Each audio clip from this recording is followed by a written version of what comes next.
Hello friends, today வந்துட்டு இந்த flower வந்துட்டு ஜடை டைப்பில் எப்படி நம்ம மேக் பண்ணுறதுன்னு பார்க்க போகிறோம். இது பாருங்கள், ஃப்ரண்ட்லேயும் ஜடை மாதிரி, பேக்லேயும் எவ்வளோ க்யூட்டாக ஜடை மாதிரி இருக்குது பாருங்கள்.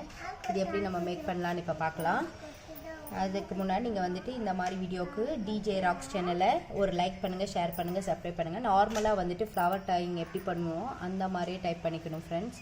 பண்ணிவிட்டு ஒரு ஃப்ளாரோடைய காம்பையும் இன்னொரு ஃப்ளார் இருக்குல்ல, இதை அப்பில் வச்சுட்டு இந்த ஃப்ளார் கூட இதை கீழே டைப் பண்ணிவிட்டு மேலே அதே மாதிரி இன்னொரு ஃப்ளார் எடுத்து இப்போ மேலே வச்சோமா, இப்போ கீழே வச்சுட்டு கீழே காம்புக்கும் மேலே ஃப்ளாரையும் சேர்த்து டைப் பண்ணிக்கணும்.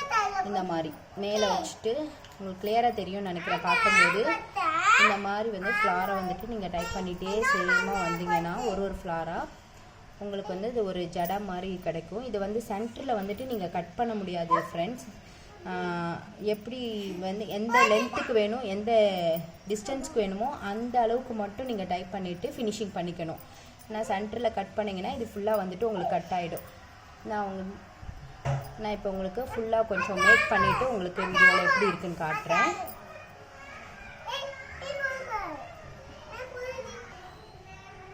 இங்கே பாருங்கள், இந்த மாதிரி ஜடை டைப்பில் இருக்கும். லாஸ்ட்டாக ஃபினிஷிங் வந்துட்டு எப்படின்னா, நீங்கள் ஸ்டார்டிங் எப்படி பண்ணிங்களோ அதே மாதிரி 2 ஃப்ளார் எடுத்து ஃபினிஷிங் பண்ணிவிட்டு கட் பண்ணிக்கலாம். நீங்கள் எந்த டிஸ்டன்ஸுக்கு வேணுமோ அந்த டிஸ்டன்ஸு. இப்போ பாருங்கள், நான் என்னோடய டாட்டருக்கு வந்து வச்சு காட்டுறேன் எவ்வளோ க்யூட்டாக இருக்குதுன்னு பாருங்கள்.